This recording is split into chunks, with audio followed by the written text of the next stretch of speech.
Welcome to CBSE classes. इस video में हम सॉल्व करेंगे चैप्टर नंबर 6 की बहुत ही important theorem theorem BPT and Thales theorem भी इसे कहते हैं, बीपीटी बेसिक प्रोपोर्शनैलिटी थ्योरम। इस थ्योरम का आज हम एक्सप्लेनेशन देखेंगे। इसको हम एक्सप्लेन करेंगे विद इजी ट्रिक्स। ये थ्योरम बहुत इम्पॉर्टेंट थ्योरम है। ये 2002, 4, 6, 8 देखिए कितनी टाइम्स आई है और आगे भी आती रहेगी, इसलिए इस थ्योरम को बहुत ही अच्छे ढंग से समझिए एंड इसकी प्रैक्टिस कीजिए घर पे, ठीक है। Okay, and one more thing, अगर आपने अभी तक मेरे चैनल को सब्सक्राइब नहीं किया तो चैनल को सब्सक्राइब करें and press the bell icon also, ताकि मेरे हर वीडियो का नोटिफिकेशन आपको मिले। कोई भी important video like this miss ना हो आपसे, ठीक है। एंड फ्रेंड्स के साथ इस चैनल को शेयर करें। कोई भी वीडियो आपको पसंद आए तो लाइक करें। एंड चलिए अब आते हैं इस थ्योरम पे एंड स्टेटमेंट देखते हैं, इसका एक्सप्लेनेशन, सॉल्यूशन एंड प्रूफ देखते हैं, ठीक है। थ्योरम 6.1, जिसे BPT theorem and Thales theorem भी कहते हैं, BPT theorem basic proportionality theorem. चलिए स्टेटमेंट रीड करते हैं एंड स्टेटमेंट आपको लर्न होना चाहिए, मैं इसको एक्सप्लेन कर दूंगा। If a line is drawn parallel to one side of a triangle to intersect other two side in distinct point, the other two sides are divided in the same ratio. Statement में ये कहा जा रहा है, अगर आपके पास कोई triangle है और उस ट्रायंगल में किसी एक साइड की पैरेलल कोई एक लाइन ड्रॉ की जाती है, जैसे इस फिगर में आप देखिए तो ए बी सी आपका ट्रायंगल है, उसमें बी सी से पैरेलल डी ई दिया है एंड डी ई जो है वो टू डिस्टिंक्ट लाइन को, टू डिस्टिंक्ट पॉइंट में टू लाइन को टू कट कर रही है, ठीक है। तो इस केस में क्या होगा, जो ये पॉइंट है डी एंड ई, ये ए बी एंड ए सी को सेम रेशियो में डिवाइड करेंगे, मतलब A D upon D B equal to A D upon D B equal to A E upon E C, ठीक है। आई होप आपको ये समझ में आया होगा स्टेटमेंट, इसको लर्न कर लीजिए। एंड अब देखते हैं, तो हमने स्टेटमेंट पढ़ा, स्टेटमेंट को समझा, तो हमें गिवन क्या, हमें एक ट्रायंगल गिवन है ए बी सी, जिसमें in which D E parallel to B C. हमें सिर्फ इतना गिवन है, कितना, ए बी सी एक ट्रायंगल गिवन है, और triangle A B C in which D E parallel to B C, okay. And हमें प्रूव क्या करना है, जो अभी हमने बताया, A D upon D B equal to A E upon E C, हमें ये प्रूव करना है, ठीक है। सेम जैसा मैं एक्सप्लेन कर रहा हूँ, जैसा मैंने ये सॉल्व किया है, सेम इसी तरीके से आपको एग्जाम में सॉल्व करना है, ठीक है। बिल्कुल भी कोई भी स्टेप ऊपर नीचे या मिस नहीं करनी है। ज़्यादा नंबर चाहिए तो बिल्कुल ऐसे ही लिखिएगा आप, पहले गिवन, इसके बाद क्या हमको प्रूव करना है, एंड देयर आफ्टर हम लिखेंगे कंस्ट्रक्शंस। क्या हम इस फिगर में कंस्ट्रक्शन करें, क्योंकि देखिए इसमें और कुछ हमें गिवन नहीं, केवल एक ट्रायंगल एंड एक साइड पैरेलल गिवन है, और उस सिर्फ इससे हम साइड के रेशियो इक्वल नहीं कर सकते, तो हमें कुछ कंस्ट्रक्शन करना पड़ेगा। क्या हमने किया, सबसे पहले हमने बी ई को ज्वाइन किया, ये बी ई है, बी ई को ज्वाइन किया एंड सी डी को ज्वाइन कर दिया, ठीक है। क्या हमने क्या ज्वाइन किया, B E and C D को हमने ज्वाइन कर दिया, ठीक है। इसके बाद हमने क्या किया, हमने ई से परपेंडिकुलर डाला एंड डी से परपेंडिकुलर डाला। डी से जो परपेंडिकुलर डाला वो हमने डी एम परपेंडिकुलर ए सी हो गया, एंड ई से जो परपेंडिकुलर डाला वो हो गया E N perpendicular A D, E N perpendicular A B या ए डी, कुछ भी आप लिख सकते हैं, ठीक है। अच्छा, आपको गिवन, प्रूव एंड कंस्ट्रक्शन समझ में आ गया होगा। अब आते हैं आगे प्रूफ में। अब इसका हम प्रूफ देखेंगे, कैसे हम इसको प्रूफ करें, ठीक है। चलिए अब आते हैं प्रूफ में। तो आपका ये फिगर था। अब हम क्या करेंगे, अब हम एक ट्रिक याद रखिए, क्या क्या हम एक ट्रिक बताएंगे यहाँ पे आपको। वो ट्रिक ये होगी कि जो हमने कंस्ट्रक्शन किया है उसमें दो परपेंडिकुलर आए हैं और वहाँ से दो ट्रायंगल आपके फॉर्म हुए, एक ट्रायंगल ये, एक ट्रायंगल ये, इन सब का हमको एरिया निकालना है, ठीक है। चलिए तो हम क्या करेंगे, हम सबसे पहले ट्रायंगल ए डी ई, ये जो ट्रायंगल है इसका एरिया निकालेंगे, और आपको पता है ट्रायंगल का एरिया क्या होता है, 1/2 बेस इंटू हाइट, राइट। तो ए डी ई का आप कोई एक बेस ले लीजिए, ए डी बी बेस है क्योंकि ई एन परपेंडिकुलर है, और ए ई बेस है और डी एम परपेंडिकुलर है, तो आप कोई एक ले लें। फिलहाल इस इक्वेशन में हमने क्या लिया, A D and E N लिया। ए डी आपका बेस हो गया, ई एन आपका परपेंडिकुलर हो गया। ये आपकी इक्वेशन फर्स्ट हो गई, ठीक है। सेम सिमिलरली हम क्या करेंगे, डी डी बी ई का एरिया निकालेंगे, ये भी फार्मूला सेम होगा, 1/2 बेस इंटू हाइट।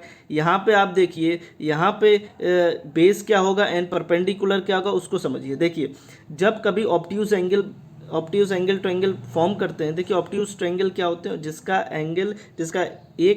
ट्रायंगल का एक एंगल 90 से अबव हो, मतलब ऑब्ट्यूज एंगल कुछ इस प्रकार बनेगा आपका, ठीक है।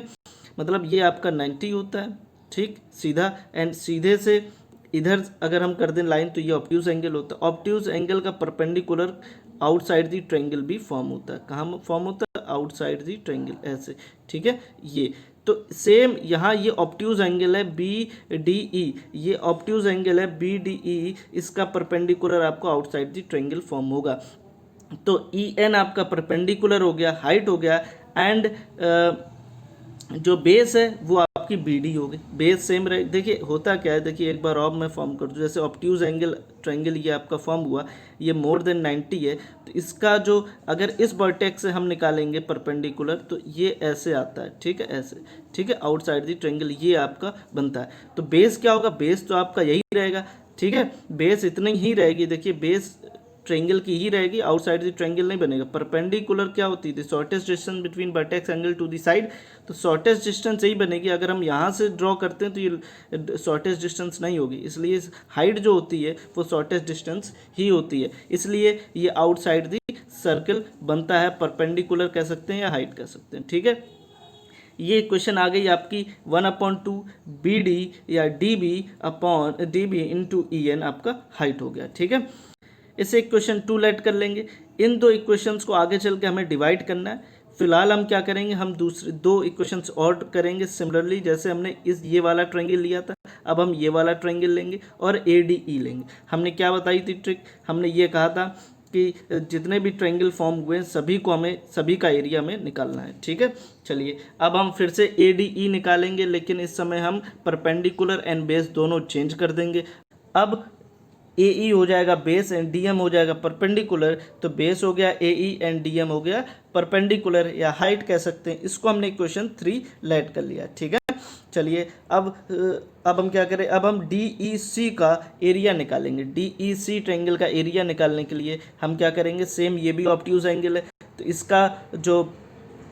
इसका जो परपेंडिकुलर होगा वो भी आउटसाइड दी सर्किल होगा। तो जो डी एम है ये इसका हाइट हो जाएगा, परपेंडिकुलर हो जाएगा, और जो ई सी है वो आपकी बेस हो जाएगी, ठीक। इसे इक्वेशन 4 लेट कर लिया। ये 3 और 4 का डिवाइड हम करेंगे एंड 1 और 2 का डिवाइड करेंगे, जो हम अगली स्लाइड में देखेंगे। चलिए हम इक्वेशन 1 एंड 2 को जब डिवाइड करेंगे तो यहाँ पे ए डी ई था, ठीक है, एंड बी डी ई था, area of triangle A D E upon area of triangle B D E हो जाएगा।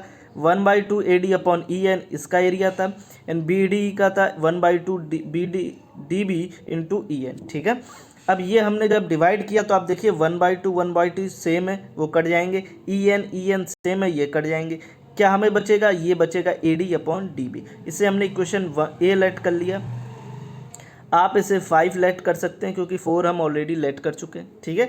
सिमिलरली हमने 3 और 4 का डिवाइड किया, इक्वेशन 3 एंड 4 को डिवाइड करेंगे तो वही केस यहाँ बनेगा, area A D E upon area D E C, 1/2 same है, कट जाएंगे, डी एम सेम है, कट जाएंगे। क्या बचेगा हमारे पास? सिर्फ बचेगा ए ई अपॉन ई सी। क्या बचेगा? ए ई अपॉन ई सी। इसे हमने बी लेट किया है, आप इसे 6 लेट कर सकते हैं, इसे 5 लेट कर सकते हैं क्वेश्चन, ठीक है। जो भी आप लेट करें इससे कोई फ़र्क नहीं पड़ेगा, ठीक है, सॉल्यूशन सही होना चाहिए। चलिए आप यहाँ तक आप समझ गए, आपके पास दो नई इक्वेशंस आ गई। एक आ गई A D upon area triangle A D E upon area triangle D B D E equal to A D upon D B, and दूसरी इक्वेशन आ गई आपके पास area A D E upon area D E C equal to A E upon E C, ठीक है। चलिए इसके बाद क्या करेंगे, अब हम देखेंगे फिगर को अच्छे से। देखिए यहाँ पे जो ट्रायंगल बी डी ई है ये वाला ट्रायंगल, ठीक, और ट्रायंगल डी ई सी है, ठीक है। आपने देख लिए दोनों ट्रायंगल कौन से, एक बार मैं फिर से हाईलाइट कर रहा हूँ, देखिए आप, एक है डी ई बी और दूसरा है डी ई सी, ठीक है। एंड एक थ्योरम आपने 9th क्लास में पढ़ी थी, कौन सी थ्योरम? वो थी जब दो ट्राइंगल सेम बेस में हो। सेम बेस कौन सा है? सेम बेस आपका DE है, सेम बेस दोनों ट्राइंगल का, and between same parallel line हो। सेम पैरेलल लाइन कौन सी है? DE parallel BC। ये आपको गिवन था स्टेटमेंट में ही। तो जब दो ट्राइंगल सेम बेस में हो, बिटवीन सेम पैरेलल लाइन हो, तो उनका एरिया कैसा होता है? इक्वल हो जाता है। ये क्लास 9th की थ्योरम है, आपने इसको पढ़ रखा है, ठीक है। उसी थ्योरम का यहाँ यूज़ करेंगे। तो यहाँ पे सेम बेस क्या है? DE है, सेम पैरेलल लाइंस क्या है? BC और DE है, ठीक है।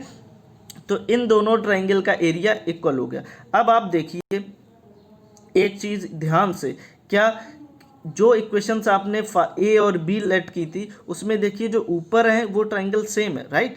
ऊपर ADE है और इधर भी ADE है, तो इन दोनों का एरिया न्यूमरेटर में दोनों इक्वेशंस का एरिया सेम होगा क्योंकि ट्राइंगल सेम है। एंड जो डिनोमिनेटर में BDE है और DEC, BDE और DEC वो दोनों हमने यहाँ प्रूव कर दिए इक्वल है। तो क्या ये दोनों इक्वेशन आपस में इक्वल नहीं हो जाएंगी? देखिए न्यूमरेटर एक ही ट्राइंगल है और डिनोमिनेटर को हमने यहाँ इक्वल प्रूव कर दिया, same base between same parallel lines, तो वो दोनों ट्राइंगल का एरिया इक्वल हो गया। तो इस केस में आप ये समझ गए होंगे कि ये दोनों इक्वेशंस आपस में कैसी हो जाएंगी? इक्वल हो जाएंगी। तो नेक्स्ट स्लाइड में हमें यही करना है। क्या अब हमें मिल गया दोनों ट्राइंगल का एरिया कैसा है, रेशियो दोनों इक्वेशंस कैसी हैं? इक्वल है। या हम यहाँ पे कुछ और भी लिखना चाहें तो इसको हम इक्वेशन C लेट कर लें, equation A, and from equation A, B and C we get, ये भी आप लिख सकते हैं। लैंग्वेज जो अपने हाथ में कैसे भी बना सकते हैं, ठीक है। तो आप यहाँ लिख सकते हैं from equation A, B and C we get area ADE upon BDE equal to area ADE upon DEC, ठीक है। अच्छा, जब इक्वेशंस के LHS इक्वल हो जाते हैं तो RHS ऑटोमेटिकली इक्वल हो जाता है। ये इक्वल अगर इसके है तो जो ये रेशियो है ये भी आपस में इक्वल हो जाएगा, ठीक है। तो यहाँ से AD upon DB equal to AE upon EC, ये आपकी इक्वेशन जो है यहाँ से आपका जो है सॉल्यूशन कंप्लीट हो जाता है। ये आपने प्रूव कर दिया जो आपको प्रूव करना था। रेशियो साइड्स का इक्वल होगा तो वो आपने यहाँ से प्रूव कर दिया। आई होप आपको जो सॉल्यूशन एक्सप्लेन किया है एकदम इजी ढंग से ये आपको समझ में आया होगा। एक बार देख लीजिए, जो मेरी ट्रिक है उसको ध्यान से समझ लीजिए। आपको कुछ नहीं करना है। जब BPT थ्योरम आए, बेसिक प्रोपोर्शनैलिटी थ्योरम आए या थेल्स थ्योरम आए, तो उसमें कुछ नहीं करना है। जो ये पॉइंट है D और E, यहाँ से दो कंस्ट्रक्शन करने हैं। एक BE और DC को ज्वाइन कर देना है, दूसरा EN परपेंडिकुलर DM कर देना है, ठीक है। ये जब हो गए, इसके बाद आपको चार ट्राइंगल में एरिया निकालना है। ADE को 2 बार निकालना है, एक बेस AD और एक बेस AE को लेके, एंड एक परपेंडिकुलर EN एंड दूसरा परपेंडिकुलर DM लेके, ठीक है। दूसरा आपको क्या करना है? ये दोनों ट्रायंगल का एरिया निकालना है, फिर इन दोनों ट्रायंगल के एरिया को इक्वल कर देना है और आपका ये सॉल्यूशन हो जाता है। आई होप आपको ये जो थ्योरम है ये अच्छे से समझ में आ गई होगी। अगर आपको ये वीडियो पसंद आया हो, थ्योरम समझ में आया तो प्लीज़ लाइक करें वीडियो को, ठीक है, एंड चैनल को सब्सक्राइब करें, दोस्तों को शेयर करें, ठीक है। एंड मिलते हैं अगले वीडियो में। Till then take care, bye bye, जय हिंद।